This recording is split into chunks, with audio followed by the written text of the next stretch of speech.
Tepat di usia 25 tahun, aku memilih pergi membawa koperku setelah surat cerai itu kutandatangani.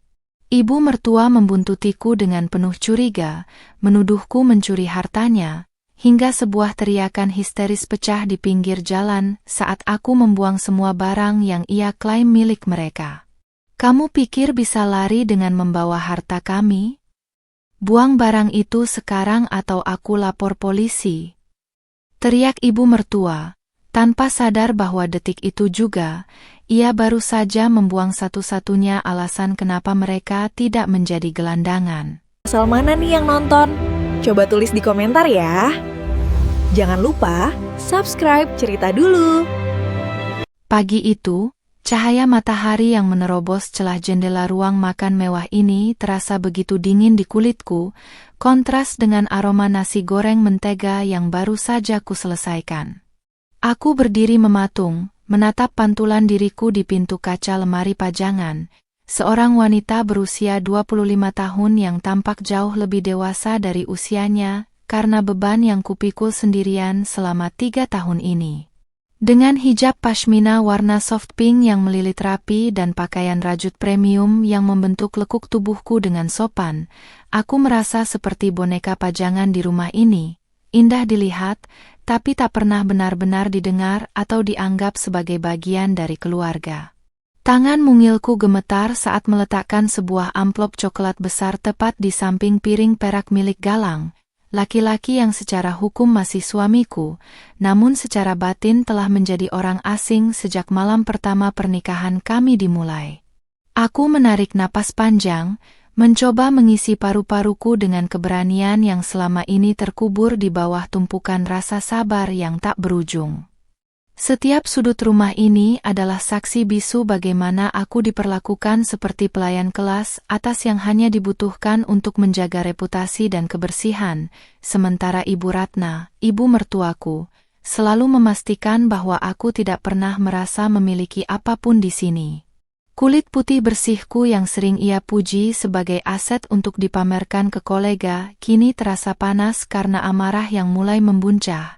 Sebuah api kecil yang akhirnya menyala setelah bertahun-tahun dipadamkan oleh air mata. Aku tahu bahwa keputusan ini akan mengubah segalanya, meruntuhkan pilar-pilar kepalsuan yang mereka bangun di atas keringatku, tapi aku tidak peduli lagi karena harga diriku jauh lebih mahal dari marmer Italia yang kupijak saat ini. Tak lama kemudian, suara langkah kaki yang berat dan penuh wibawa buatan terdengar menuruni tangga, diikuti oleh suara tawa kecil Ibu Ratna yang selalu terdengar angkuh di telingaku. Galang muncul dengan kemeja slim fit biru muda yang tampak sesak, seolah mencerminkan egonya yang terlalu besar untuk tubuh yang sebenarnya lemah di hadapan ibunya. Ia bahkan tidak melirikku, hanya menarik kursi dengan kasar dan duduk sambil memainkan ponselnya, sementara Ibu Ratna segera mengambil posisi di kepala meja seolah dialah ratu di istana ini. Aku hanya berdiri di sudut, memandangi mereka dengan tatapan dingin, merasakan bagaimana kecantikan dan bentuk tubuhku yang sering mereka banggakan hanya dianggap sebagai pelengkap dekorasi ruangan, bukan sebagai manusia yang memiliki hati dan perasaan. "Nisrina, kenapa nasi gorengnya kurang asin? Kamu ini sudah 3 tahun masak masih saja tidak ada kemajuan," tegur Ibu Ratna tanpa melihat ke arahku, tangannya yang penuh cincin emas besar bergerak lincah menyendok nasi. Aku hanya tersenyum tipis, sebuah senyuman yang tidak mencapai mata, sambil memperhatikan bagaimana Galang tetap diam seolah mulutnya telah dikunci oleh otoritas ibunya.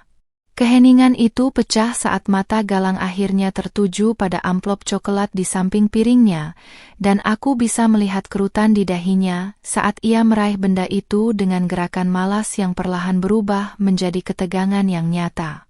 Aku melangkah maju 1 tindak, memastikan postur tubuhku tetap tegak dan anggun, menunjukkan bahwa wanita imut yang selama ini mereka remehkan telah berubah menjadi badai yang siap menghancurkan ketenangan mereka. "Apa-apaan ini, Nisrina?"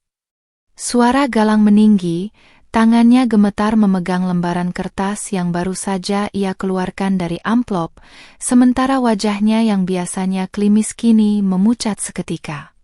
Ibu Ratna yang sedang mengunyah langsung berhenti, matanya yang tajam dan penuh riasan tebal beralih dari piring ke arah anaknya, lalu ke arahku dengan tatapan yang bisa membunuh. Aku tidak menjawab dengan kata-kata, melainkan dengan tatapan mata bulatku yang jernih namun kini sedalam sumur tak berdasar, membiarkan keheningan di ruang makan itu menjadi jawaban yang paling menyakitkan bagi mereka. Aku telah menandatangani bagianku, mencatatkan akhir dari pengabdian butaku, dan memberikan mereka kebebasan yang selama ini mereka klaim telah aku rampas dengan keberadaanku di rumah ini. Ibu Ratna menyambar kertas itu dari tangan Galang, membacanya dengan kecepatan tinggi hingga matanya nyaris keluar dari kelopaknya, dan seketika itu juga teriakan histeris pecah memenuhi ruangan. "Cerai? Kamu berani menceraikan anakku setelah semua kemewahan yang kami berikan kepadamu, ha?" Ia berteriak sambil memukul meja, membuat peralatan makan perak itu berdenting nyaring. Aku hanya menatapnya datar, memperhatikan bagaimana perhiasan emas di pergelangan tangannya bergoyang-goyang, perhiasan yang ia pikir adalah simbol kekuasaannya padahal semua itu berasal dari rekening bank yang atas namanya adalah namaku. Kemarahan wanita tua itu terasa sangat konyol bagiku sekarang, seperti melihat badut yang mencoba berakting sebagai penguasa di panggung yang sudah runtuh dan terbakar. Galang berdiri, mencoba mendekatiku dengan wajah yang campur aduk antara harga diri yang terluka dan ketakutan yang disembunyikan, namun aku mundur selangkah untuk menjaga jarak. "Nis, kita bisa bicarakan ini baik-baik, jangan kekanak-kanakan hanya karena masalah kecil," ucapnya dengan nada meremehkan yang biasa ia gunakan untuk membungkamku. Aku tertawa kecil. Sebuah tawa manis namun pahit yang membuat Galang tertegun, karena ini adalah pertama kalinya aku berani mengeluarkan suara di luar kata ya dan baik. Aku menjelaskan dengan suara tenang namun tegas bahwa ini bukan tentang masalah kecil, melainkan tentang akumulasi dari setiap penghinaan, setiap pengabaian, dan setiap tetes air mata yang jatuh saat mereka memperlakukanku seperti sampah di rumah yang sebenarnya adalah milikku. "Aku sudah menyiapkan koperku dan aku akan pergi sekarang juga," ucapku singkat sambil berbalik menuju koper yang sudah kusiapkan di dekat pintu masuk, tidak ingin membuang waktu lebih lama lagi. Ibu Ratna mengejarku dengan langkah terburu-buru, napasnya memburu karena emosi, sementara Galang hanya mematung di tempatnya seperti pecundang yang kehilangan arah. "Kamu pikir bisa pergi begitu saja? Kamu pasti sudah mencuri sesuatu dari rumah ini. Aku tahu kamu hanya mengincar harta kami sejak awal," tuduh Ibu Ratna dengan telunjuk yang bergetar tepat di depan wajahku. Aku menatap telunjuk itu dengan jijik, merasa muak dengan tuduhan yang selalu ia lontarkan setiap kali ia merasa terancam, seolah-olah kemiskinan adalah penyakit menular yang ia takutkan akan kembali menyerangnya. Aku mengabaikan seruannya dan terus berjalan menuju pintu besar, menarik koperku yang terasa ringan karena aku hanya membawa barang-barang pribadiku yang paling mendasar dan sebuah kotak beludru hitam kecil di dalam tas selempangku. Di belakangku, aku bisa mendengar Ibu Ratna berteriak memerintahkan asisten rumah tangga untuk memeriksa seluruh sudut rumah, memastikan tidak ada vas bunga atau perhiasan yang hilang. Ia tidak menyadari bahwa pencurian terbesar yang terjadi di rumah ini dilakukan oleh dirinya sendiri, pencurian waktu, kebahagiaan, dan masa mudaku yang ia kurung dalam sangkar emas palsu ini. Aku melangkah keluar ke teras, menghirup udara pagi yang kini terasa berbeda, seolah oksigen di luar sana jauh lebih murni daripada udara yang selama ini kupakai untuk bernapas di dalam sana. Saat aku mulai berjalan menjauh, aku menyadari bahwa Ibu Ratna tidak berhenti di pintu. Ia mulai membuntutiku dengan langkah cepat, matanya terus terpaku pada koper dan tas yang kubawa dengan kecurigaan yang paranoid. Ia terus mengomel tentang hukum kualat dan bagaimana aku akan hidup menderita sebagai janda muda di jalanan tanpa perlindungan nama besar keluarganya. Aku terus berjalan, melewati gerbang tinggi yang selama ini terasa seperti jeruji besi, tanpa menoleh ke belakang sedikit pun meski aku tahu drama yang sesungguhnya baru saja akan dimulai. Ibu mertuaku itu tidak tahu bahwa dengan mengikuti aku keluar rumah, ia sedang berjalan menuju kehancurannya sendiri, menuju momen di mana ia akan berteriak memohon ampun saat kenyataan tentang siapa sebenarnya pemilik kekayaan mereka terungkap di pinggir jalan yang berdebu. Langkah kakiku terdengar berirama di atas trotoar beton yang masih basah oleh sisa embun pagi, menciptakan bunyi ketukan yang mantap seiring dengan detak jantungku yang mulai stabil. Aku menyeret koper hitamku dengan satu tangan, sementara tangan lainnya menggenggam erat tali tas selempang yang di dalamnya tersimpan rahasia besar tentang seluruh aset yang selama ini dinikmati keluarga Galang. Aku bisa merasakan tatapan mata orang-orang yang melintas, melihat seorang wanita muda dengan visual yang menarik, berhijab rapi, dan berpakaian modis namun tampak sendirian membawa koper besar di pinggir jalan raya Jakarta yang mulai padat. Namun, perhatianku tidak teralihkan oleh mereka, melainkan pada pantulan bayangan di kaca-kaca pertokoan yang kulewati, di mana aku melihat sosok Ibu Ratna yang terus berjalan sekitar 10 meter di belakangku. Wanita tua itu benar-benar kehilangan akal sehatnya. Ia bahkan tidak sempat mengganti daster sutranya yang mewah, dan hanya membalutnya dengan sebuah kardigan tipis sembari mengenakan turban yang miring. Ia tampak seperti orang yang kesurupan, matanya melotot tajam ke arah koperku seolah-olah ia bisa menembus dinding plastik koper itu untuk menemukan harta karun yang ia tuduhkan telah kucuri. Sesekali ia mempercepat langkahnya, lalu melambat lagi, menjaga jarak seolah ia adalah detektif hebat yang sedang membongkar kasus kriminal besar, padahal ia hanya sedang mempermalukan dirinya sendiri di depan publik. Aku tersenyum tipis di balik kerudungku, merasa geli sekaligus miris melihat bagaimana keserakahan telah mengubah seorang wanita yang mengaku terpandang menjadi penguntit jalanan yang menyedihkan. Jangan pikir aku tidak tahu apa yang ada di dalam koper itu, Nisrina. Kamu pasti membawa surat-surat berharga milik anakku, kan? Teriaknya tiba-tiba, suaranya melengking menembus kebisingan suara knalpot kendaraan yang mulai memenuhi udara. Aku tidak berhenti, bahkan tidak menoleh sedikit pun, karena bagiku suara itu hanyalah angin lalu yang tak lagi memiliki kekuatan untuk menyakitiku. Pakaian rajut yang kukenakan sedikit mengetat saat aku bergerak cepat, menunjukkan lekuk tubuhku yang proporsional hasil dari disiplin menjaga diri di tengah tekanan mental yang luar biasa selama 3 tahun terakhir. Aku ingin menunjukkan padanya bahwa meskipun dia telah mencoba menguras jiwaku, dia tidak pernah berhasil merusak kecantikan dan ketegaranku sebagai seorang wanita yang berdaulat atas dirinya sendiri. Aku sengaja mengarahkan langkahku menuju area yang lebih terbuka, sebuah jembatan penyeberangan yang terletak di atas sungai kecil yang alirannya cukup deras karena hujan semalam. Di sana, angin bertiup lebih kencang, memainkan ujung pashmina soft pinkku dan membuat suasana terasa lebih dramatis, seolah alam pun sedang mendukung panggung sandiwara yang sedang kubangun. Ibu Ratna semakin berani, ia mulai berlari kecil mendekatiku, wajahnya yang penuh riasan kini tampak luntur oleh keringat, menciptakan gurat-gurat hitam di bawah matanya yang membuatnya tampak menyeramkan. Aku berhenti tepat di tengah jembatan, menyandarkan koperku di pagar besi yang berkarat, dan menarik napas dalam-dalam untuk mempersiapkan diri menghadapi puncak kegilaan wanita yang pernah kupanggil ibu ini. Saat ia sampai di hadapanku, napasnya tersengal-sengal dan tangannya yang penuh cincin emas itu langsung mencengkeram lenganku dengan kasar, sebuah tindakan yang langsung kubalas dengan sentakan kuat hingga pegangannya terlepas. Berani kamu melawan? Serahkan koper itu sekarang. Aku tahu kamu menyembunyikan kotak perhiasan dari brankas Galang di dalam sana. bentaknya dengan wajah merah padam karena amarah dan kelelahan.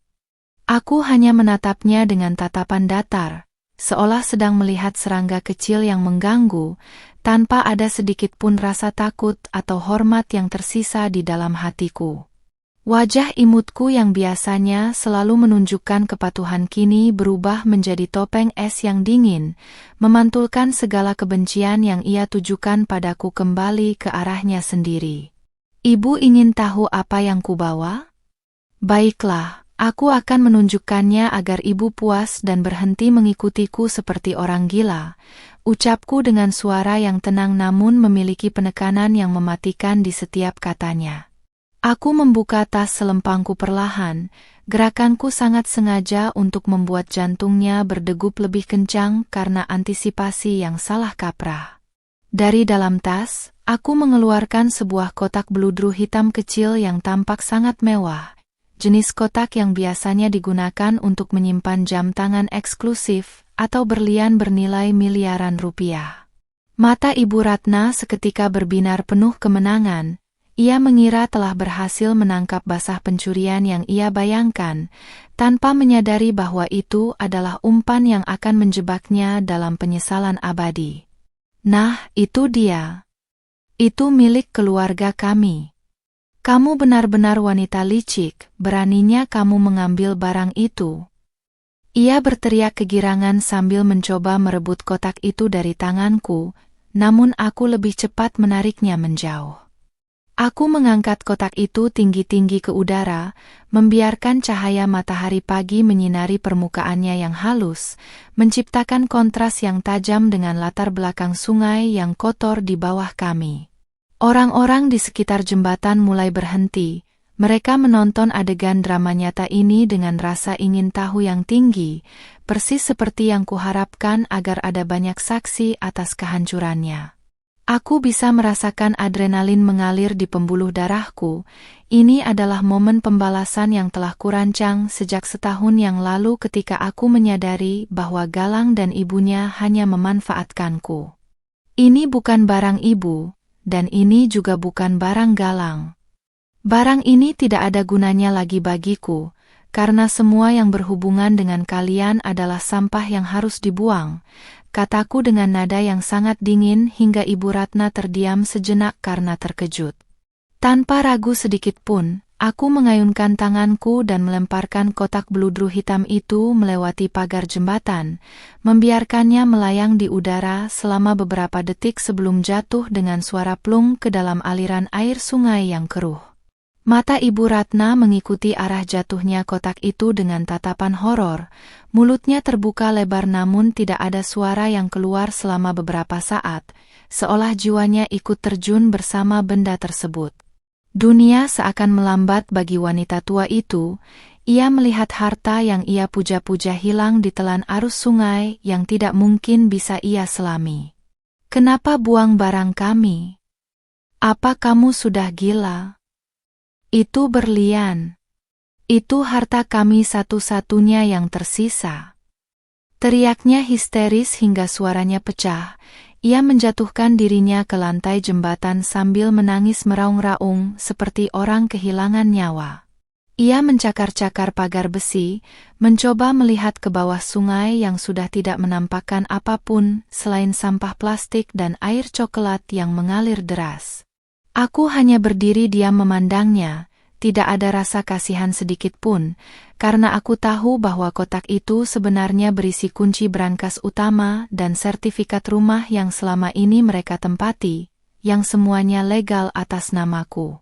Dengan membuang kotak itu, aku secara simbolis membuang tanggung jawabku atas cicilan dan biaya operasional rumah mewah yang tidak akan sanggup mereka bayar mulai bulan depan. Aku mengambil koperku kembali, memperbaiki posisi pashminaku yang sedikit berantakan karena angin, dan memberikan senyum terakhir yang paling manis namun paling mematikan untuknya. Selamat menikmati hidup baru ibu tanpa harta itu, karena mulai hari ini, rekening bank yang ibu pakai untuk foya-foya sudah kututup total atas namaku sendiri.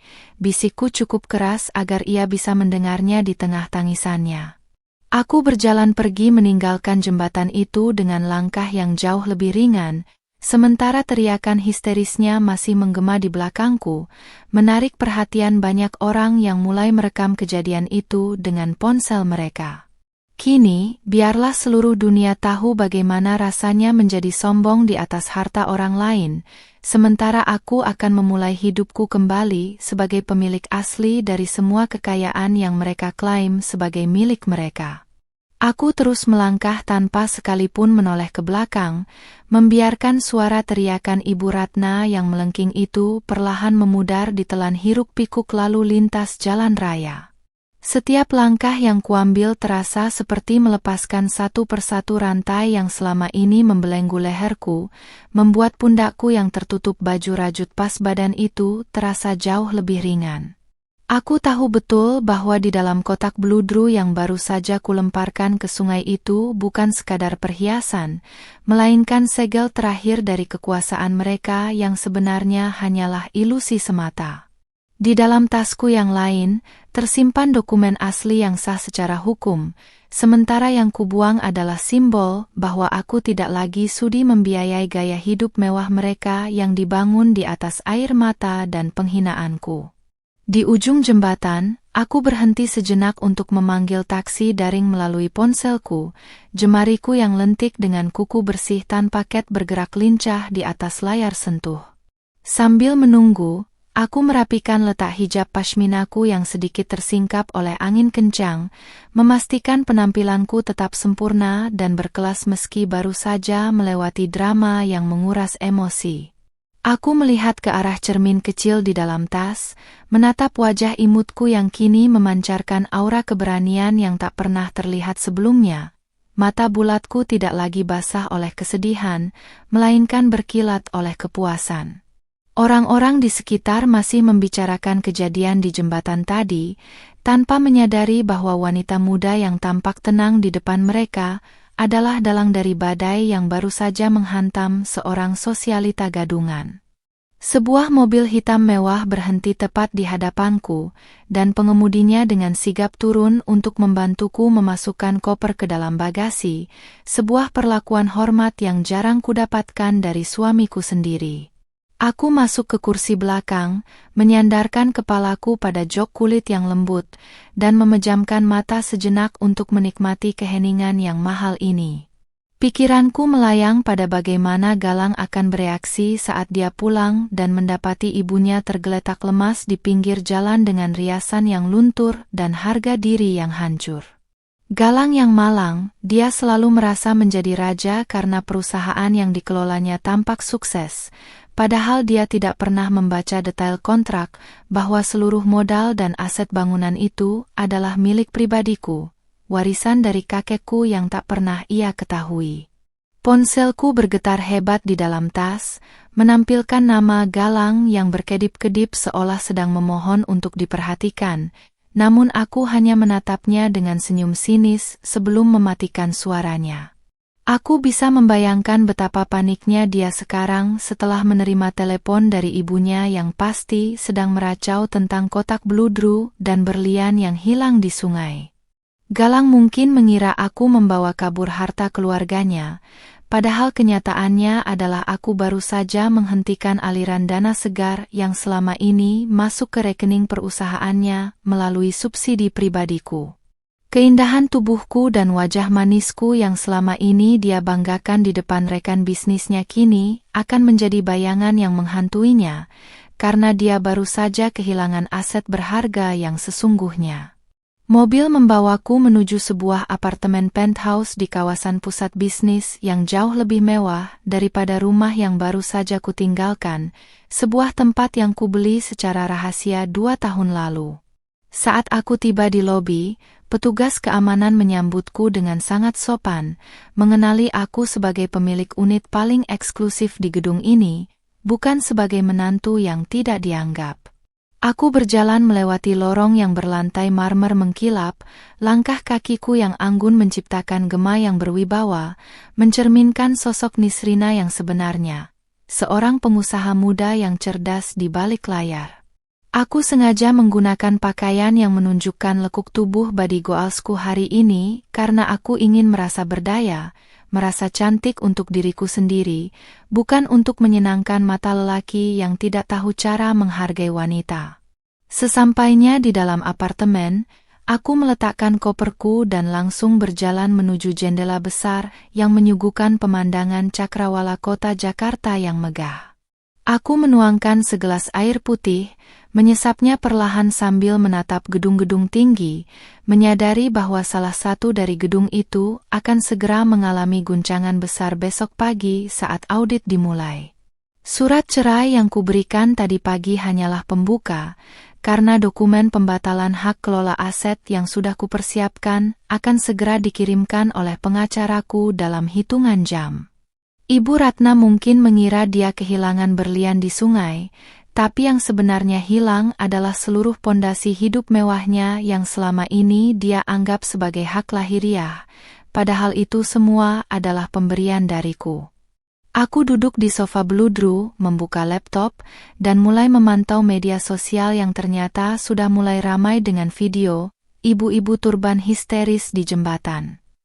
Video itu menjadi viral hanya dalam hitungan jam, dengan ribuan komentar yang menghujat sikap sombong wanita tua itu dan mempertanyakan apa yang sebenarnya terjadi. Banyak netizen yang memujiku dalam video tersebut, menyebutku sebagai wanita berhijab yang tetap tenang di tengah badai, sebuah narasi yang sangat menguntungkan untuk citraku ke depan. Aku tertawa kecil melihat betapa cepatnya dunia berputar. Pagi tadi aku adalah istri yang tertindas, dan sore ini aku adalah topik pembicaraan nasional yang memegang kendali penuh atas narasi kehancuran mantan mertuaku sendiri. Tak lama kemudian, pesan singkat masuk dari sekretaris pribadiku, mengonfirmasi bahwa semua akses kartu kredit tambahan atas nama Galang dan ibunya telah dinonaktifkan secara permanen.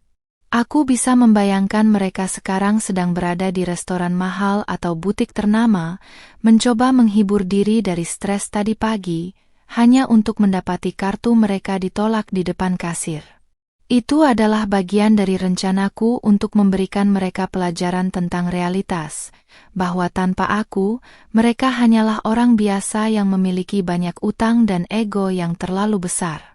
Wajahku yang imut dan tampak tak berdaya selama ini telah menjadi senjata terbaik untuk menidurkan kewaspadaan mereka, hingga mereka tidak sadar bahwa aku telah memindahkan semua pion di papan catur ini. Aku mengambil air wudhu, menunaikan salat dengan sangat khusyuk, merasakan kedamaian yang luar biasa karena telah berhasil melepaskan diri dari lingkungan yang beracun tanpa harus mengotori tanganku. Doaku hari ini bukan lagi tentang memohon kesabaran untuk menghadapi mertua, melainkan rasa syukur atas kekuatan yang diberikan untuk berdiri di atas kaki sendiri. Setelah selesai, aku mengenakan pakaian santai yang nyaman namun tetap elegan, membiarkan rambutku terurai bebas di dalam privasi apartemenku yang sunyi dan tenang. Di sini, aku bukan lagi Nisrina yang harus memasak nasi goreng mentega tepat waktu, melainkan Nisrina yang bebas menentukan apa yang ingin dia makan dan bagaimana dia ingin menghabiskan sisa hidupnya. Malam mulai turun menyelimuti kota, dan aku berdiri kembali di depan jendela, melihat lampu-lampu kota yang mulai menyala satu persatu seperti bintang yang jatuh ke bumi. Aku tahu besok akan menjadi hari yang panjang. Akan ada telepon penuh makian, permohonan maaf yang palsu, hingga ancaman hukum yang tidak berdasar dari pihak Galang. Namun, aku sudah siap dengan tim pengacara terbaik dan bukti-bukti transaksi yang tidak terbantahkan yang akan membungkam mereka selamanya. Saat aku menutup tirai apartemenku, aku berbisik pada diriku sendiri bahwa ini bukanlah akhir, melainkan awal dari sebuah kemenangan yang manis bagi seorang wanita yang pernah mereka anggap remeh hanya karena dia memilih untuk diam dan bersabar. Malam itu, ketenangan apartemenku terusik oleh deru getaran ponsel yang tak kunjung berhenti di atas meja marmer, bagaikan detak jantung seseorang yang sedang sekarat karena panik. Aku menyesap teh kamomil hangatku perlahan, membiarkan uapnya menyentuh wajah imutku yang kini bersih dari riasan, namun tetap memancarkan pesona alami yang kuat. Dari layar yang menyala, aku bisa melihat rentetan pesan WhatsApp dari Galang yang isinya berubah drastis dari makian kasar menjadi permohonan yang terdengar sangat menyedihkan. Rupanya, prediksi pribadiku tepat sasaran. Mereka baru saja mencoba menggunakan kartu kredit di sebuah restoran hotel bintang 5 untuk menenangkan diri, namun berakhir dengan rasa malu yang luar biasa karena transaksi mereka ditolak berkali-kali di depan para pelayan. Aku menyandarkan tubuh body goalsku di sofa, mengenakan piyama satin premium yang lembut, sambil membayangkan wajah merah padam Ibu Ratna saat harus meninggalkan tas mewahnya sebagai jaminan karena tidak bisa membayar tagihan makan malam. Keangkuhan mereka selama ini dibangun di atas pondasi pasir yang kini telah tersapu ombak, dan mereka baru tersadar bahwa dompet mereka kosong tanpa aliran dana dariku. Galang mengirimkan pesan terakhir yang isinya bertanya mengapa semua akses perbankan perusahaan mendadak terkunci dan namanya dihapus dari daftar direksi utama. Aku hanya tersenyum dingin, jari-jariku yang lentik menari di atas layar, hanya untuk memblokir nomornya secara permanen, memutus satu-satunya jembatan komunikasi yang tersisa di antara kami. Tak butuh waktu lama bagi berita viral tadi pagi untuk berkembang menjadi bola salju yang menghantam reputasi sosial mereka di kalangan elit Jakarta yang haus akan gosip. Teman-teman sosialita Ibu Ratna yang biasanya menjilat demi mendapatkan cipratan kemewahan, kini mulai menjauh dan bahkan ikut menyebarkan video histerisnya di jembatan itu sebagai bahan tertawaan di grup-grup mereka. Aku melihat bagaimana kekuasaan semu itu runtuh. Satu persatu orang yang dulu memujinya kini berbalik menghujatnya dengan kata-kata yang jauh lebih tajam daripada yang pernah ia ucapkan padaku. Di balik hijab dan penampilan kalemku selama ini, tak ada yang menyangka bahwa aku telah menyiapkan skenario di mana mereka akan menjadi orang asing di lingkungan yang selama ini mereka banggakan. Keesokan paginya, aku bangun dengan perasaan segar, mengenakan setelan kantor yang sangat chic, blazer pas badan yang menunjukkan pinggang rampingku dan rok plisket elegan yang senada dengan warna pashminaku. Aku bersiap menuju kantor pusat, gedung yang selama ini Galang pikir miliknya, namun sebenarnya adalah aset di bawah naungan yayasan keluargaku yang sengaja kusamarkan namanya. Hari ini adalah hari di mana aku akan menampakkan diri bukan sebagai istri Galang yang penurut, melainkan sebagai Chief Executive Officer yang sesungguhnya. Aku ingin melihat ekspresi wajah mereka saat menyadari bahwa wanita yang mereka panggil pencuri adalah orang yang selama ini memberi mereka makan dan tempat berteduh. Saat mobilku memasuki area parkir khusus direksi, aku melihat mobil Galang sudah terparkir di sana, namun posisinya sedikit miring, menunjukkan betapa kacau pikirannya saat mengemudi. Aku turun dari mobil dengan gerakan anggun, membiarkan sinar matahari pagi menonjolkan kulit putih meronaku dan fitur wajahku yang manis namun kini terlihat sangat berwibawa. Para staf yang biasanya hanya menyapa sopan karena statusku sebagai istri bos, tampak bingung melihatku melangkah dengan penuh percaya diri menuju lift khusus yang hanya bisa diakses dengan kartu VIP. Mereka belum tahu bahwa mulai detik ini, struktur kekuasaan di gedung ini telah bergeser secara total dan Galang hanyalah seorang tamu yang tak diundang di rumahnya sendiri.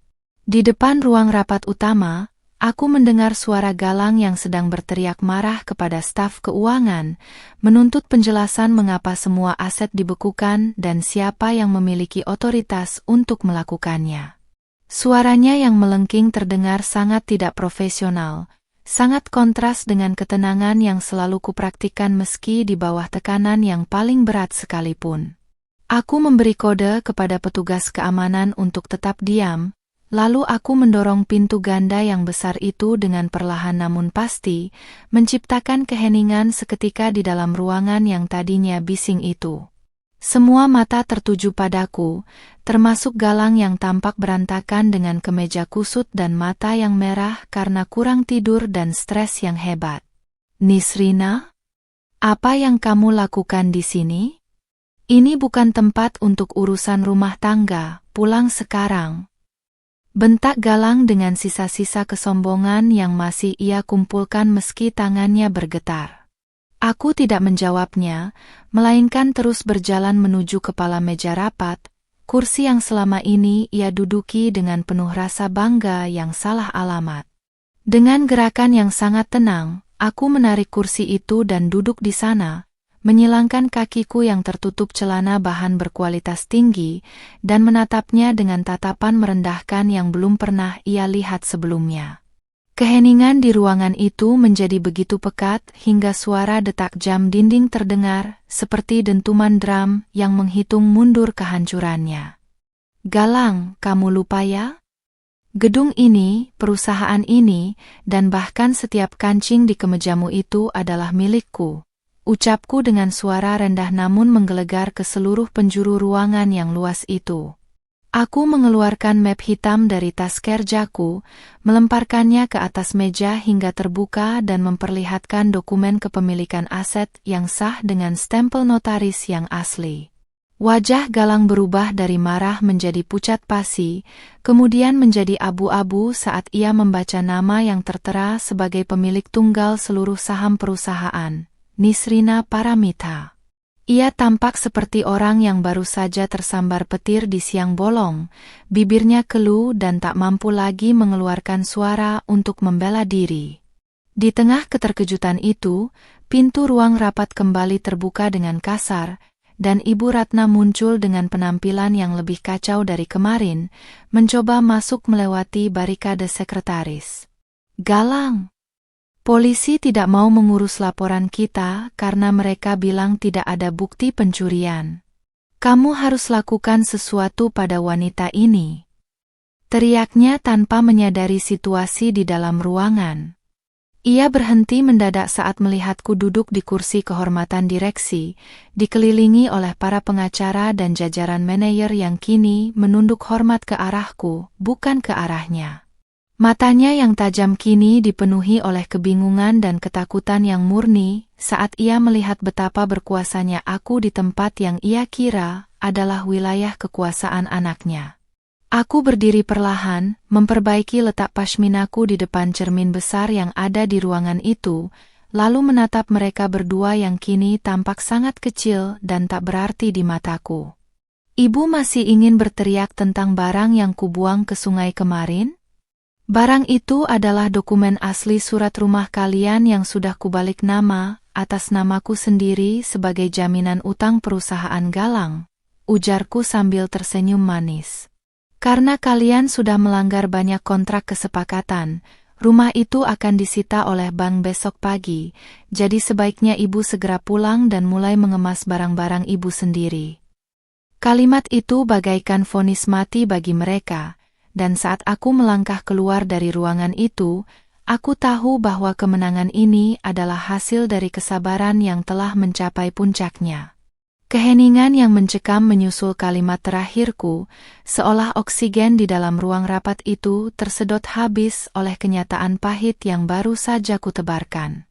Ibu Ratna jatuh terduduk di kursi terdekat, tangannya yang gemetar menyentuh dada seolah jantungnya baru saja berhenti berdetak, sementara wajahnya yang penuh riasan tebal kini tampak seperti topeng yang retak.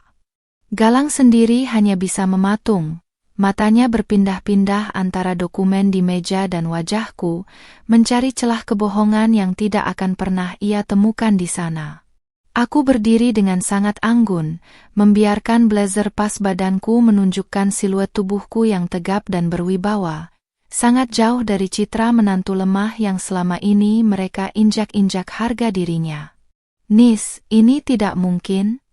Kamu tidak mungkin sejahat ini pada keluargaku, bisik Galang dengan suara yang serak, mencoba mencari sisa-sisa kasih sayang yang mungkin masih tersisa di hatiku. Aku tertawa kecil. Suara tawaku terdengar sangat merdu namun dingin, bergema di antara dinding kaca ruang rapat yang mewah ini. Aku mengingatkannya kembali tentang malam-malam saat aku dibiarkan menunggu makan malam sendirian hingga dingin, sementara dia asyik bersenang-senang dengan teman-temannya menggunakan uang pribadiku. Kejahatan yang dia maksud hanyalah sebuah cermin dari ketidakadilan yang mereka lakukan padaku selama 3 tahun terakhir, dan sekarang cermin itu pecah tepat di depan wajah mereka sendiri. Ibu Ratna tiba-tiba bangkit dan mencoba menerjangku, namun dengan sigap 2 petugas keamanan yang sudah kusiapkan menghalangi langkahnya sebelum dia sempat menyentuh ujung hijab pashminaku. "Kamu ular. Kamu merencanakan ini semua sejak awal. Kamu sengaja masuk ke keluarga kami untuk menghancurkan kami." Teriaknya histeris, membuat para staf di luar ruangan mulai berbisik-bisik menyaksikan drama keluarga konglomerat ini. Aku hanya menatapnya dengan tatapan datar, menunjukkan betapa tidak berartinya kemarahannya bagiku sekarang, karena posisi kami sudah berbalik 180 derajat. Aku menjelaskan kepadanya bahwa aku tidak menghancurkan mereka. Mereka sendirilah yang menghancurkan diri mereka dengan kesombongan dan kebutaan akan siapa yang sebenarnya menopang hidup mereka selama ini. Aku memberikan isyarat kepada pengacaraku, seorang pria paruh baya yang sangat kompeten, untuk menyerahkan surat perintah pengosongan rumah yang sudah dilegalisir oleh pengadilan. Galang menerima surat itu dengan tangan yang sangat dingin, membacanya baris demi baris hingga tubuhnya lemas dan dia harus berpegangan pada meja agar tidak jatuh tersungkur. Di dalam surat itu tertera dengan jelas bahwa mulai pukul 4 sore nanti, rumah mewah yang mereka tinggali akan disegel dan seluruh aset di dalamnya akan diaudit secara ketat. Wajah imutku tetap tenang. Namun sorot mataku menunjukkan ketegasan yang tak terbantahkan, sebuah peringatan bahwa waktu bermain-main sudah berakhir dan sekarang saatnya mereka membayar tagihan atas kesombongan mereka. "Sekarang, silakan kalian tinggalkan gedung ini.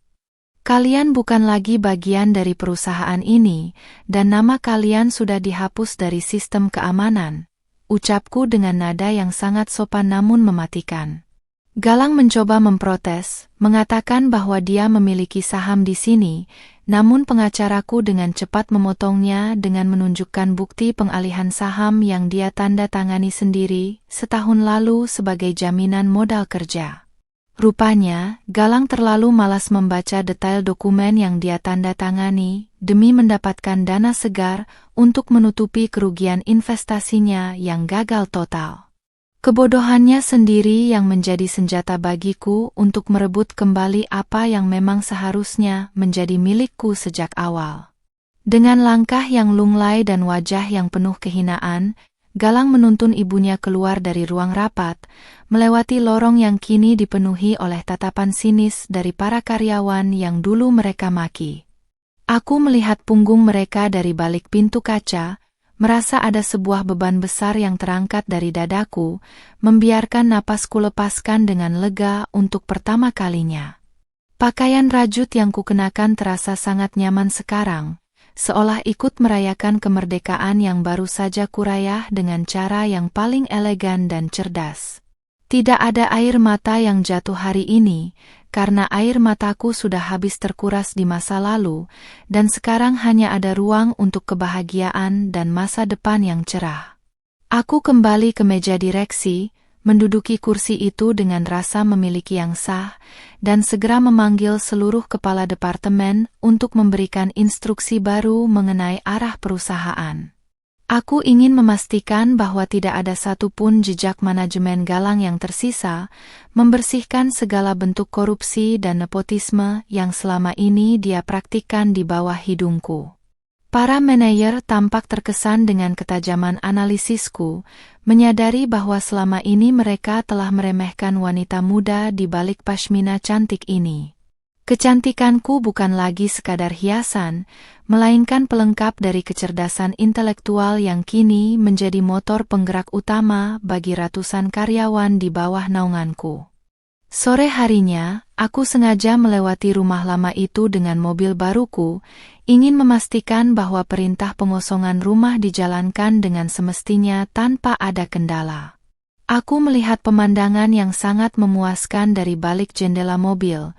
Beberapa truk pengangkut barang sudah terparkir di depan gerbang, dan Ibu Ratna sedang berdebat dengan petugas jurusita.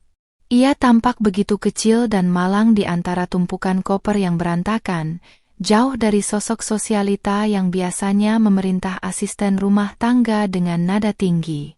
Galang berdiri di sampingnya dengan kepala tertunduk, memegang beberapa kantong plastik yang berisi barang-barang pribadinya, tampak benar-benar seperti gelandangan kelas atas yang jatuh miskin dalam sekejap.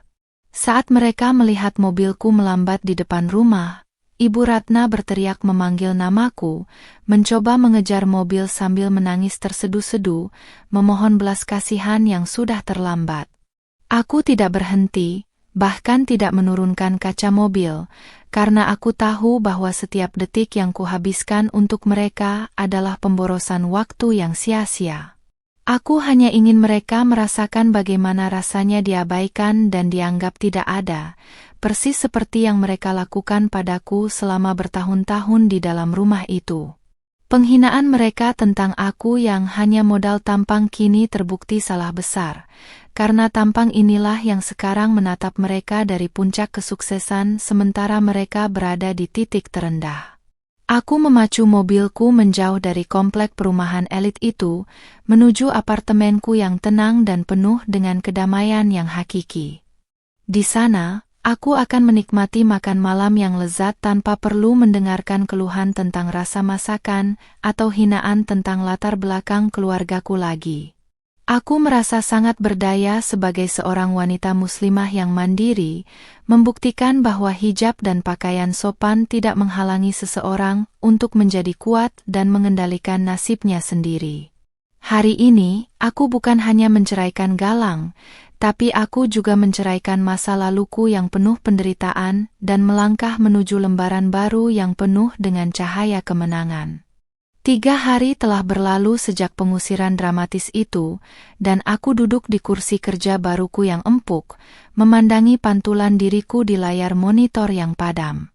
Wajah imutku tampak lebih segar, tanpa ada lagi lingkaran hitam di bawah mata, akibat begadang memikirkan cara menyenangkan mertua yang tak tahu terima kasih. Aku mengenakan tunik sutra berwarna krem yang jatuh sempurna di tubuhku, dipadukan dengan pashmina motif bunga-bunga kecil yang manis, memberikan kesan feminin namun sangat profesional. Kabar yang kudengar dari informanku, Ibu Ratna dan Galang kini menumpang di rumah kerabat jauh di pinggiran kota, sebuah rumah kecil yang bahkan tidak memiliki pendingin ruangan di ruang tamunya. Rasanya sungguh ironis membayangkan Ibu Ratna, yang biasanya hanya mau mandi dengan air hangat beraroma esensial, kini harus mengantre untuk menggunakan kamar mandi sederhana di rumah kerabatnya. Kesombongannya yang setinggi langit kini telah runtuh, rata dengan tanah, menyisakan kepedihan yang mendalam di setiap hembusan napasnya yang penuh penyesalan. Aku sengaja tidak langsung memutus semua akses komunikasi mereka kali ini. Aku ingin mereka bisa melihat unggahan media sosialku yang menunjukkan kesuksesanku. Biarlah rasa iri menjadi racun yang pelan-pelan menggerogoti sisa-sisa ego mereka, sementara aku terus melesat jauh meninggalkan bayang-bayang masa lalu yang kelam. Siang itu, asistenku mengetuk pintu dan memberitahukan bahwa ada seorang wanita tua yang memaksa ingin menemuiku di lobi kantor dengan kondisi yang memprihatinkan. Aku sudah bisa menebak siapa orang itu, dan dengan senyum tipis yang penuh kemenangan, aku mengizinkannya naik ke lantai atas untuk pertemuan terakhir kami. Aku merapikan pakaianku, memastikan siluet body goalsku tetap terlihat anggun saat aku berdiri menyambut tamu yang dulu selalu memandangku dengan sebelah mata. Aku ingin pertemuan ini menjadi titik balik di mana ia menyadari bahwa posisi kami benar-benar sudah bertukar, dan dia tidak lagi memiliki taring untuk menggigitku. Pintu ruang kerjaku terbuka, dan sosok Ibu Ratna muncul dengan penampilan yang sangat kontras dengan sosoknya sebulan yang lalu. Wajahnya kusam, tanpa riasan, dan turbannya diganti dengan kerudung instan yang sudah sedikit lusuh. Tidak ada lagi kilauan emas di pergelangan tangannya, karena semua perhiasan itu ternyata sudah ia jual untuk membayar utang pribadi yang menumpuk di berbagai arisan mewah. Ia menatapku dengan tatapan yang sulit diartikan, campuran antara benci, malu, dan butuh, sebuah kombinasi yang hanya bisa dimiliki oleh orang yang telah kehilangan segalanya. Aku tetap tenang, tidak menunjukkan emosi apapun, hanya mempersilakannya duduk di kursi yang jauh lebih mahal daripada seluruh pakaian yang ia kenakan saat ini. Nisrina, ibu datang ke sini bukan untuk marah-marah lagi, ucapnya dengan suara bergetar, tangannya yang mulai keriput saling bertaut di atas pangkuannya. Ia mulai menceritakan betapa sulitnya hidup mereka sekarang, bagaimana Galang stres berat dan sering mengurung diri di kamar karena tidak tahan dengan cibiran tetangga. Aku mendengarkannya tanpa memotong, membiarkan setiap kata keluh kesahnya mengisi ruangan yang sunyi ini, sembari terus menjaga postur tubuhku agar tetap terlihat dominan dan tak tergoyahkan. Kecantikan wajah manisku seolah menjadi pengingat baginya akan semua perlakuan buruk yang pernah ia berikan kepada malaikat yang kini menjadi hakim bagi hidupnya. Tolong kembalikan rumah itu, Nis.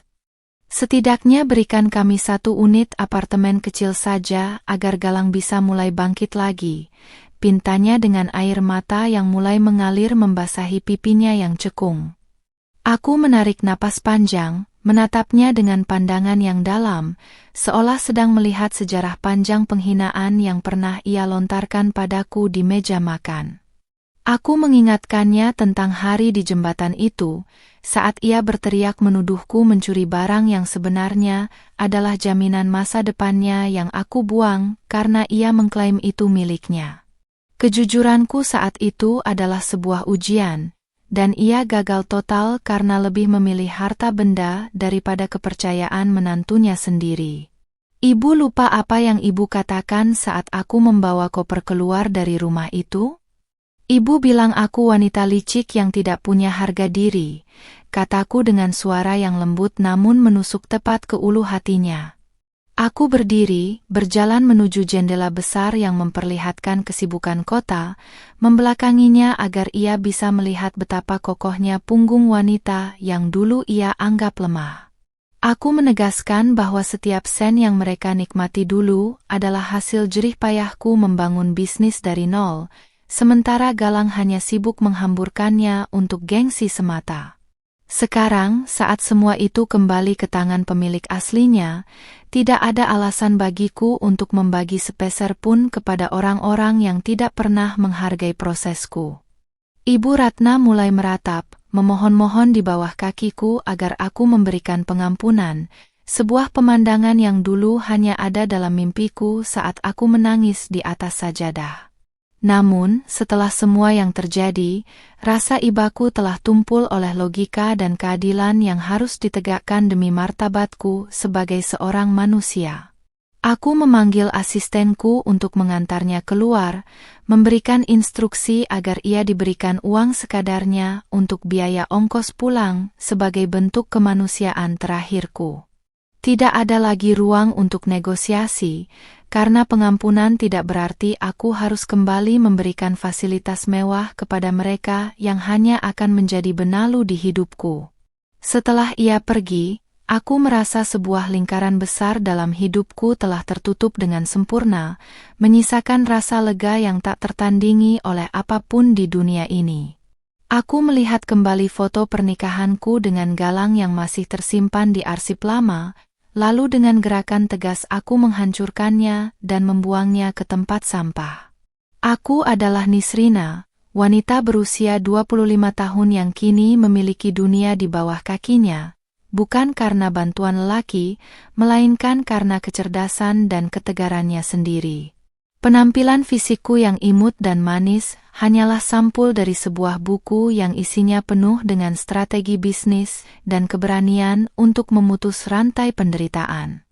Malam itu, aku berjalan keluar kantor dengan langkah yang paling mantap yang pernah kulakukan, merasa bangga pada diri sendiri karena tidak membalas kejahatan dengan kejahatan yang serupa. Aku membalasnya dengan kesuksesan, Sebuah cara balas dendam yang paling beradab dan paling menyakitkan bagi mereka yang pernah meremehkanku. Di bawah sinar lampu jalanan yang temaram, pashminaku berkibar pelan, melambangkan kebebasan yang kini menjadi milikku sepenuhnya, tanpa ada lagi bayang-bayang ibu mertua yang mengikuti. Esok hari, aku akan memulai proyek besar yang akan membawa namaku semakin dikenal di kancah internasional, membuktikan bahwa seorang istri yang diceraikan bisa menjadi ratu di kerajaannya sendiri. Seminggu setelah kedatangan Ibu Ratna ke kantorku, aku memutuskan untuk mengambil waktu istirahat sejenak dengan mengunjungi sebuah butik ternama untuk sekadar memanjakan diri. Aku memilih setelan pakaian yang sedikit lebih santai namun tetap menonjolkan kesan body goals yang selama ini kujaga, sebuah atasan blus sutra yang pas di pinggang dan rok span panjang yang anggun. Hijab pashminaku kali ini berwarna nude dengan bahan yang jatuh cantik, membingkai wajah imutku yang kini tampak lebih bercahaya tanpa beban pikiran. Namun, ketenanganku terusik saat aku melihat sosok yang sangat kukenal sedang berdiri di pojok butik, mencoba menawar harga sebuah tas yang jelas-jelas jauh di luar jangkauannya sekarang. Itu adalah Galang, mantan suamiku, yang tampak sangat kontras dengan lingkungan mewah butik ini. Wajahnya yang dulu klimis kini ditumbuhi janggut tipis yang tak terawat dan matanya terlihat cekung. Ia sedang berdebat dengan pramuniaga, bersikeras bahwa ia adalah pelanggan setia, tanpa menyadari bahwa sistem keanggotaannya sudah lama kucabut bersamaan dengan perceraian kami. Aku hanya berdiri di kejauhan, memerhatikannya dengan rasa hambar, menyadari bahwa pria ini benar-benar tidak bisa hidup tanpa embel-embel kemewahan yang dulu kuberikan. Ternyata, melepaskan status sosial jauh lebih sulit baginya daripada melepaskan istri yang telah mengabdi padanya selama 3 tahun penuh kesabaran. Saat Galang berbalik dan melihatku, matanya membelalak kaget, seolah-olah ia baru saja melihat hantu dari masa lalunya yang paling indah sekaligus paling menyakitkan. Ia melangkah mendekat dengan ragu, memandangi penampilanku dari ujung kepala hingga ujung kaki, mungkin baru menyadari bahwa kecantikan dan kemapananku kini terasa sangat tak tergapai olehnya. Wajah manisku tidak lagi menunjukkan keramahan yang biasa ia eksploitasi, melainkan sebuah ketegasan yang membuatnya terpaksa berhenti beberapa langkah di hadapanku. Keheningan di antara kami di tengah butik mewah itu terasa begitu berat, memisahkan dua dunia yang kini sudah tidak mungkin lagi bisa bersatu kembali. "Nis, kamu tampak sangat berbeda, jauh lebih cantik dari yang kuingat," ucapnya dengan suara bergetar, mencoba menggunakan pesona lamanya untuk meluluhkan hatiku yang sudah membeku. Aku hanya tersenyum tipis, sebuah senyuman formal yang biasa kuberikan pada kolega bisnis yang tidak terlalu penting, sambil terus memegang tas belanjaanku dengan tenang. Aku membalas pujiannya dengan kalimat singkat bahwa kebahagiaan memang merupakan kosmetik terbaik bagi seorang wanita, sebuah sindiran halus yang membuatnya tertunduk malu. Ia tampak ingin mengatakan sesuatu, mungkin sebuah permohonan maaf atau permintaan bantuan, namun lidahnya seolah keluh melihat betapa berdayanya aku sekarang. "Ibu sakit, Nis." Dia terus memanggil namamu dan menyesali semua yang terjadi di jembatan hari itu. Lanjutnya, mencoba menggunakan kartu rasa bersalah untuk menarik perhatianku kembali. Aku tidak terkejut mendengarnya, karena aku tahu Ibu Ratna adalah tipe wanita yang akan jatuh sakit ketika egonya hancur dan hartanya lenyap tak bersisa. Namun, aku menegaskan padanya bahwa aku bukan lagi perawat gratis atau sasaran kemarahan ibunya, dan bahwa tanggung jawab itu kini sepenuhnya ada di pundaknya sebagai seorang anak. Air mataku tidak akan lagi jatuh untuk drama keluarga mereka, karena aku sudah cukup banyak menabung duka di masa lalu untuk membayar ketenanganku saat ini. Galang mencoba meraih tanganku, namun aku dengan cepat menghindar, menjaga jarak yang sangat jelas untuk menunjukkan bahwa batasan itu sudah permanen dan tak tergoyahkan. Aku melihat pramuniaga butik mulai memerhatikan kami dengan tatapan penuh selidik, mungkin mengenali wajah kami dari berita viral yang belum sepenuhnya mereda di media sosial. Aku tidak ingin ada adegan drama lagi di tempat umum, jadi aku memutuskan untuk segera mengakhiri percakapan yang tidak berguna ini dengan cara yang paling sopan namun tegas.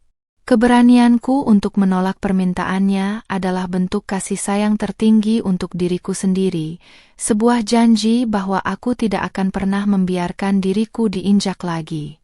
Carilah pekerjaan yang halal, galang, dan berhentilah berharap pada harta yang bukan milikmu. Itu satu-satunya cara agar kamu dan ibumu bisa tetap bertahan hidup, pesanku sebelum aku berbalik untuk meninggalkan butik. Aku bisa merasakan tatapannya yang pedih menusuk punggungku, sebuah tatapan penuh penyesalan dari pria yang baru sadar bahwa ia telah membuang permata demi mengejar batu kali yang berkilau semu. Pakaianku yang pas di badan seolah menegaskan bahwa aku adalah wanita yang utuh dan kuat, tidak butuh sandaran dari pria lemah yang bahkan tidak bisa berdiri di atas kakinya sendiri. Langkah kakiku terdengar mantap di atas lantai marmer, meninggalkan sisa-sisa masa lalu yang mencoba merambat kembali ke hidupku yang baru. Sesampainya di mobil, aku menarik napas dalam-dalam, merasakan sirkulasi udara yang bersih di dalam kendaraan pribadiku yang nyaman tanpa ada gangguan dari siapapun. Kejadian di butik tadi hanyalah sebuah pengingat bahwa keputusanku untuk pergi adalah hal paling benar yang pernah kulakukan dalam hidupku yang singkat ini. Aku melihat profil media sosialku yang kini dipenuhi oleh komentar-komentar positif dari sesama wanita yang merasa terinspirasi oleh keberanianku untuk berdiri tegak meski diceraikan. Ternyata, dengan menjadi diri sendiri yang kuat dan mandiri, aku bisa memberikan dampak yang lebih besar daripada saat aku hanya menjadi bayang-bayang di balik kesuksesan palsu galang. Sore itu, aku mengunjungi panti asuhan yang selama ini kubantu secara rahasia, ingin membagikan sedikit kebahagiaan yang kini berlimpah di dalam hatiku yang baru. Melihat senyum anak-anak itu membuatku menyadari bahwa harta yang sesungguhnya adalah kemampuan untuk memberi, bukan sekadar memamerkan kemewahan seperti yang dilakukan mantan mertuaku. Aku melepaskan pashminaku sejenak untuk membenarkannya, membiarkan wajah mungilku terpapar sinar matahari sore yang hangat, merasa sangat bersyukur atas segala skenario Tuhan yang indah. Hidupku kini memiliki makna yang jauh lebih dalam, bukan lagi tentang pengakuan dari orang lain, melainkan tentang ketenangan batin dan kemanfaatan bagi sesama. Saat matahari mulai tenggelam, aku kembali ke rumahku yang baru dengan perasaan puas, tahu bahwa malam ini aku akan tidur dengan nyenyak tanpa bayang-bayang ketakutan akan hari esok. Aku telah berhasil menghapus jejak-jejak pahit yang pernah mereka tinggalkan di dalam jiwaku, menggantinya dengan harapan-harapan baru yang lebih berwarna dan penuh semangat. Besok akan ada tantangan baru di dunia bisnis, namun aku tidak lagi takut, karena aku tahu bahwa aku memiliki kekuatan untuk mengatasinya sendiri. Nisrina yang dulu lemah telah terkubur bersama kotak bludru di dasar sungai, dan yang tersisa hanyalah Nisrina sang pemenang yang siap menaklukkan dunia dengan caranya yang anggun. Kehidupan baruku kini berputar pada produktivitas yang luar biasa, di mana setiap keputusan bisnis yang kuambil selalu berujung pada keberhasilan yang gemilang. Pagi ini, aku menghadiri peluncuran proyek properti terbaru di jantung kota, mengenakan gamis modern potongan slim fit berwarna abu-abu metalik yang membalut tubuh body goalsku dengan sangat mewah. Pashmina sutra senada terlilit sempurna di kepalaku, menonjolkan fitur wajah imutku yang kini lebih sering dihiasi senyum percaya diri daripada kerutan cemas. Aku berdiri di atas panggung sebagai investor utama, posisi yang dulu selalu diklaim oleh Galang dengan sombongnya, padahal akulah yang menyusun seluruh strategi finansial di balik layar selama bertahun-tahun. Di tengah acara yang dihadiri oleh para pengusaha papan atas, aku melihat sosok yang sangat tidak asing berdiri di barisan paling belakang, mencoba berbaur namun tampak sangat canggung. Itu adalah Galang, yang entah bagaimana caranya berhasil masuk ke acara eksklusif ini, mungkin dengan sisa-sisa koneksi lamanya yang belum sepenuhnya terputus. Ia mengenakan setelan jas yang tampak sedikit kebesaran di tubuhnya yang kini mengurus, wajahnya terlihat kuyu dan penuh tekanan yang tak bisa disembunyikan lagi. Aku tetap menjaga profesionalitasku, berbicara di depan mikrofon dengan suara yang jernih dan berwibawa, membiarkan setiap kata-kataku menjadi pengingat bagi Galang tentang apa yang telah ia sia-siakan. Selesai memberikan sambutan, aku turun dari panggung dan langsung dikerumuni oleh kolega yang ingin memberikan selamat, namun Galang dengan nekat menerobos kerumunan itu untuk mendekatiku. Wajah manisku tetap tenang, meskipun di dalam hati aku merasa muak melihat keberaniannya yang tidak pada tempatnya setelah semua kekacauan yang ia dan ibunya timbulkan. "Nis, aku hanya ingin bicara sebentar. Tolong beri aku waktu 5 menit saja," pintanya dengan nada memelas yang sangat berbeda dengan suaranya yang dulu selalu membentak. Aku memberi isyarat kepada asisten dan pengawal pribadiku untuk mundur sejenak, memberikan ruang baginya untuk bicara, namun tetap dalam pengawasan ketat agar tidak terjadi keributan. Galang mulai bercerita bahwa ibunya, Ibu Ratna, kini benar-benar depresi dan terus meratapi hilangnya kotak bludru di jembatan itu, seolah-olah seluruh nyawanya ada di sana. Ia mengaku bahwa mereka kini terlilit utang rentenir, karena mencoba mempertahankan gaya hidup mewah meski aset mereka sudah kusedot habis kembali ke rekeningku. Aku mendengarkan dengan tatapan dingin, tangan mungilku memegang tas tangan bermerek yang harganya mungkin bisa membayar kontrakan mereka selama setahun penuh. Tidak ada lagi rasa iba yang tersisa. Bagiku, apa yang mereka alami sekarang hanyalah konsekuensi logis dari hukum tabur tuai yang sedang bekerja dengan sangat adil. Kamu tahu, Galang? Saat aku membuang kotak itu, aku tidak hanya membuang surat-surat berharga yang sebenarnya sudah kusegel salinannya di notaris, ucapku dengan suara rendah agar tidak terdengar orang lain. Aku juga membuang rasa hormatku yang terakhir untukmu dan ibumu, yang kalian injak-injak demi ego dan keserakahan kalian yang tak berdasar. Aku menjelaskan kepadanya bahwa kebangkrutan yang mereka alami saat ini adalah hasil dari manajemen bodoh yang ia lakukan selama ini tanpa pernah mau mendengarkan saranku. Wajah Galang memucat, menyadari bahwa aku sudah mengetahui semua kecurangan kecil yang ia lakukan pada keuangan perusahaan sejak lama sebelum aku memutuskan untuk bertindak. Ia mencoba berlutut di depanku, namun aku segera mencegahnya dengan tatapan tajam yang menghentikan gerakannya seketika di depan umum yang mulai memerhatikan kami. Aku tidak ingin dia membuat drama picisan di acara pentingku, jadi aku memintanya untuk pergi dengan harga diri yang mungkin masih tersisa sedikit di kantong jasnya.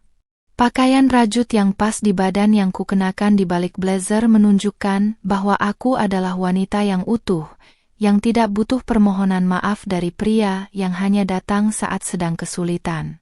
Aku mengingatkannya bahwa waktu untuk memohon adalah saat aku masih menjadi istrinya, bukan saat aku sudah menjadi saingan bisnisnya yang paling tangguh.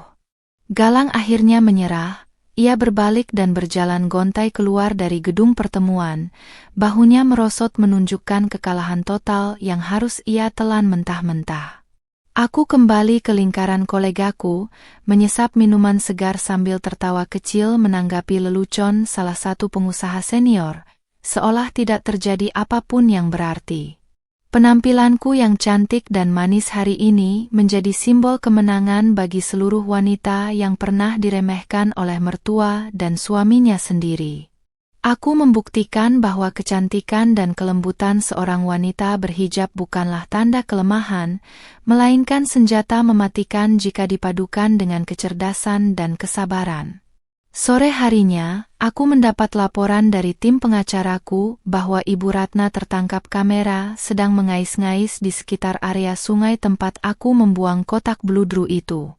Berita itu mungkin akan menjadi viral lagi, namun kali ini sebagai cerita tragis tentang seorang wanita yang kehilangan akal sehatnya karena obsesi pada harta yang sudah lenyap. Aku merasa sedih sesaat, namun kemudian aku teringat betapa kejamnya dia saat menuduhku mencuri uang belanja hanya karena aku membeli baju baru untuk diriku sendiri.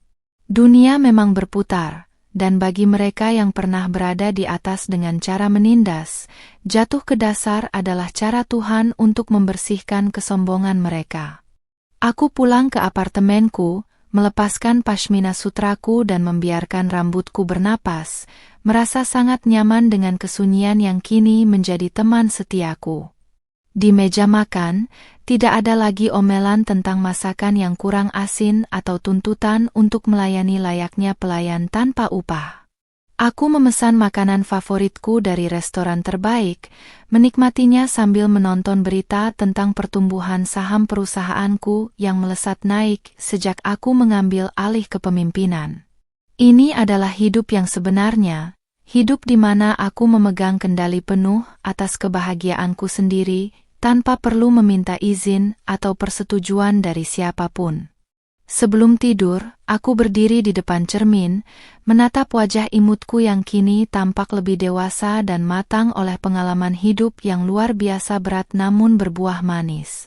Aku mengusap lembut kulit wajahku, bersyukur bahwa aku masih bisa tersenyum meski badai baru saja berlalu meninggalkan puing-puing masa lalu di belakangku. Esok adalah hari baru, dan aku sudah menyiapkan rencana ekspansi bisnis ke luar negeri yang akan membuat namaku semakin bersinar di jagat korporasi.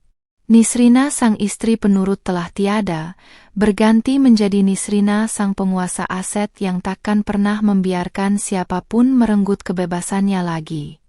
Pagi ini, udara Jakarta terasa lebih bersahabat saat aku melangkah keluar dari mobil mewahku menuju sebuah kafe bernuansa industrial untuk pertemuan bisnis yang santai. Aku mengenakan pakaian yang sangat modis, sebuah rok span berbahan kulit sintetis yang dipadukan dengan atasan peplum yang menonjolkan pinggang ramping dan siluet body goalsku dengan sempurna. Pashmina berbahan kaos premium berwarna charcoal melilit rapi di kepalaku, memberikan kesan tegas namun tetap menunjukkan sisi imut dari wajah mungilku yang merona alami. Namun, langkahku terhenti tepat di depan pintu masuk saat kulihat Ibu Ratna duduk di bangku taman depan kafe dengan wajah yang tampak 10 tahun lebih tua dan pakaian yang sangat tidak terurus. Ia tidak menyadari keberadaanku sampai aku berdiri tepat di hadapannya, bayanganku menutupi sinar matahari yang menerpa wajahnya yang kuyu. Saat ia mendongak, matanya yang dulu penuh kilat penghinaan kini hanya menyisakan kekosongan dan keputusasaan yang mendalam, seolah jiwanya telah lama pergi meninggalkan raganya. Nisrina. Suaranya parau, nyaris berbisik, sementara tangannya yang gemetar mencoba meraih ujung tas bermerekku, namun segera kutarik menjauh dengan gerakan anggun. Aku tidak ingin ada drama di tempat publik lagi, tapi aku juga tahu bahwa ini adalah momen di mana semua benang kusut dalam pikirannya harus segera diputus dengan kenyataan yang paling pahit. Ibu masih mencari kotak itu di sungai? Tanyaku dengan nada suara yang sangat tenang, hampir tanpa emosi, sambil memperhitungkan setiap kata yang keluar dari bibir manisku. Ia mengangguk pelan. Air mata mulai menggenang di kelopak matanya yang keriput, menceritakan bagaimana ia setiap hari mendatangi jembatan itu hanya untuk menemukan harta yang ia pikir aku buang. Ia masih sangat yakin bahwa di dalam kotak itu terdapat berlian warisan keluarga atau sertifikat tanah yang bisa menyelamatkan hidup mereka dari kemiskinan yang mencekik.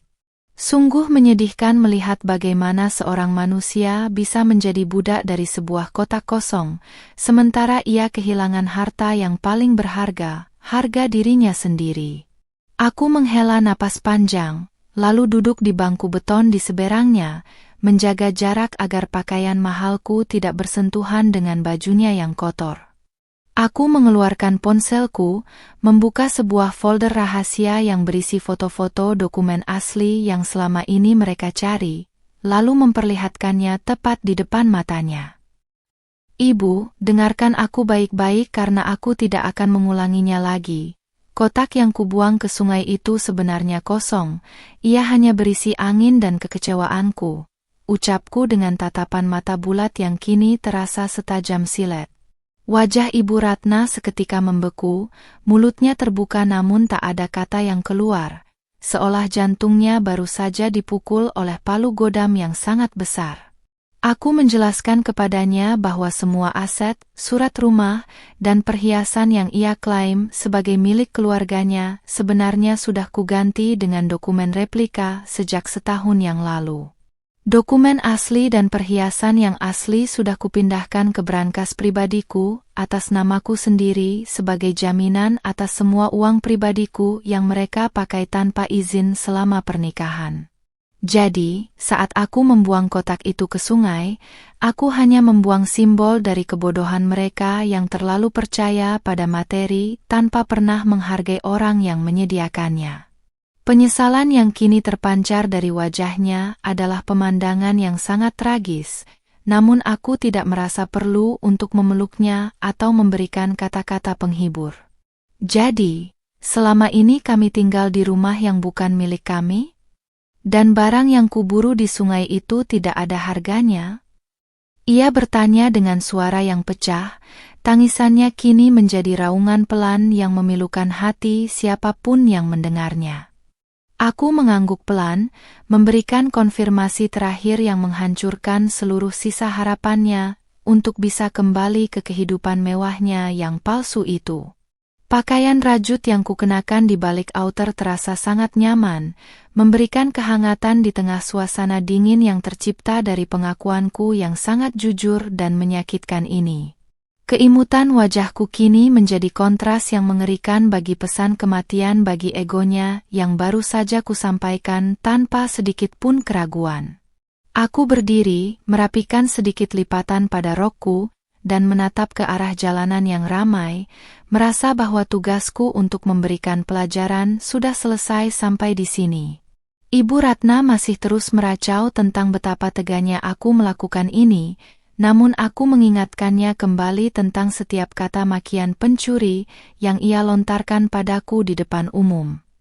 Aku hanya mengambil kembali apa yang memang menjadi hakku, dan membiarkan mereka menghadapi konsekuensi dari keserakahan mereka sendiri tanpa bantuan dariku lagi. Tidak ada satupun pengadilan di dunia ini yang akan memenangkannya, karena semua bukti transaksi dan dokumen hukum sudah berada di bawah kendali tim pengacaraku yang paling andal.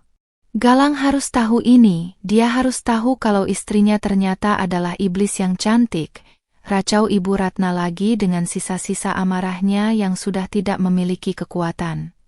Aku hanya tersenyum tipis, sebuah senyuman yang penuh dengan kepuasan karena aku tahu bahwa Galang sudah mengetahuinya, namun ia terlalu malu untuk mengakuinya kepada ibunya sendiri. Galang tahu bahwa ia telah gagal menjaga permata di dalam rumahnya, dan sekarang ia harus menanggung beban melihat ibunya hancur karena kesalahannya sendiri yang membiarkanku tertindas. Aku meninggalkan selembar uang 100.000 di atas bangku untuk biaya ongkos pulangnya, sebuah pemberian terakhir yang menandakan putusnya semua ikatan emosional di antara kami. Saat aku berjalan masuk ke dalam kafe, aku tidak menoleh lagi, meski aku bisa mendengar suara Ibu Ratna yang memanggil namaku di antara isak tangisnya yang semakin histeris. Di dalam kafe, aku disambut oleh aroma kopi yang menenangkan dan senyuman dari kolega bisnisku yang sudah menanti untuk menandatangani kontrak kerja sama baru. Penampilanku yang body goals dan modis segera menjadi pusat perhatian. Namun kali ini aku menikmatinya bukan sebagai bentuk pamer, melainkan sebagai perisai dari kesuksesan yang kuraih dengan cara yang benar. Hidup memang keras, namun ia akan jauh lebih keras bagi mereka yang tidak memiliki empati dan menganggap remeh kebaikan orang lain. Pertemuan bisnis itu berjalan lancar, dan aku menutup hari dengan perasaan yang sangat ringan, seolah seluruh sisa debu dari masa laluku telah tertiup angin sore yang kencang. Aku tahu bahwa berita tentang Ibu Ratna yang meratap di depan kafe akan menyebar, namun aku sudah menyiapkan pernyataan resmi melalui tim humasku agar namaku tetap bersih. Aku adalah Nisrina, wanita mandiri yang telah berhasil menaklukkan badai dan keluar sebagai pemenang tanpa kehilangan jati diriku sebagai seorang muslimah yang kuat. Malam ini, aku akan merayakan keberhasilanku dengan makan malam mewah sendirian, menikmati setiap detik kebebasan yang kini terasa sangat manis dan tak ternilai harganya. Pagi ini adalah puncak dari segala perjuanganku, sebuah hari yang akan tercatat sebagai tonggak sejarah baru dalam karir dan hidupku. Aku berdiri di depan cermin besar di kamar penthouseku, mengenakan gaun sutra premium potongan mermaid yang menonjolkan lekuk tubuh body goalsku dengan sangat elegan namun tetap santun. Pashmina berbahan satin warna champagne kusemperitkan dengan bros berlian asli di bahu, membingkai wajah imutku yang kini tampak bersinar dengan aura otoritas yang tak terbantahkan. Hari ini adalah peluncuran Nisrina Foundation, sebuah yayasan yang fokus pada pemberdayaan hukum bagi para istri yang mengalami penindasan finansial dan mental, sebuah misi yang lahir dari luka-lukaku sendiri. Di ruang tamu yang luas, asisten pribadiku memberikan laporan terakhir bahwa acara sudah siap dan para tamu undangan, termasuk media nasional, sudah berkumpul di balairung Hotel Bintang 5 milikku. Aku menarik napas dalam, merasakan kedamaian yang menyelimuti seluruh sel tubuhku, sebuah perasaan yang tak pernah kudapatkan selama 3 tahun mendekam di rumah keluarga Galang. Aku tidak lagi merasa perlu untuk bersembunyi atau bersabar dalam diam, karena sekarang akulah yang menentukan ritme permainanku sendiri. Tas tangan kecil yang kugenggam bukan lagi berisi dokumen pertahanan, melainkan rencana masa depan untuk membantu ribuan wanita lain agar tidak bernasib sama denganku. Saat aku tiba di hotel, jepretan kamera langsung menyambutku layaknya seorang ratu yang baru saja memenangkan pertempuran besar tanpa menumpahkan darah. Aku berjalan dengan langkah anggun di atas karpet merah, membiarkan pakaian modisku yang pas di badan menjadi bukti bahwa seorang wanita bisa tetap cantik, manis, dan berdaya secara bersamaan. Di kejauhan, di luar gerbang hotel yang dijaga ketat, aku melihat sekilas sosok pria yang tampak sangat lusuh sedang mencoba berargumen dengan petugas keamanan. Meskipun wajahnya tertutup topi, aku tahu itu adalah Galang, pria yang dulu kusebut suami, yang kini bahkan tidak diizinkan menginjakkan kaki di lantai bangunan yang kubangun dengan tanganku sendiri. Aku naik ke atas podium, menatap ratusan mata yang memandangku dengan penuh rasa kagum dan hormat, sebuah pengakuan yang jauh lebih berharga daripada semua perhiasan emas Ibu Ratna. Suaraku terdengar jernih dan tegas saat aku menceritakan visiku, tanpa sekalipun menyebutkan nama mantan keluargaku, karena bagiku mereka sudah menjadi abu yang tertiup angin.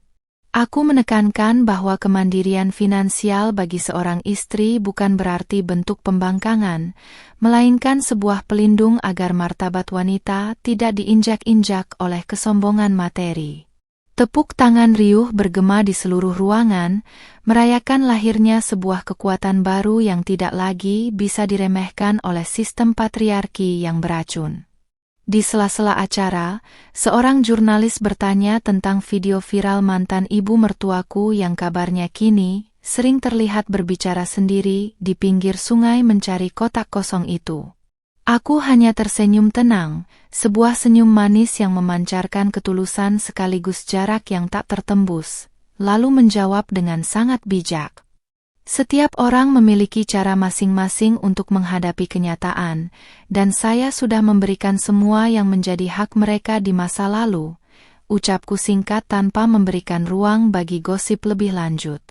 Bagiku, nasib Ibu Ratna adalah urusannya dengan Tuhan dan nuraninya sendiri, sementara urusanku adalah memastikan tidak ada lagi Nisrina lain yang harus membuang waktunya di jembatan air mata. Selesai acara, aku duduk di ruang VIP, melepaskan sepatu hak tinggiku sejenak dan membiarkan kakiku beristirahat di atas karpet bludru yang empuk. Aku melihat kembali foto kotak beludru hitam yang dulu kulemparkan ke sungai, yang kini hanya menjadi kenangan tentang titik balik keberanianku.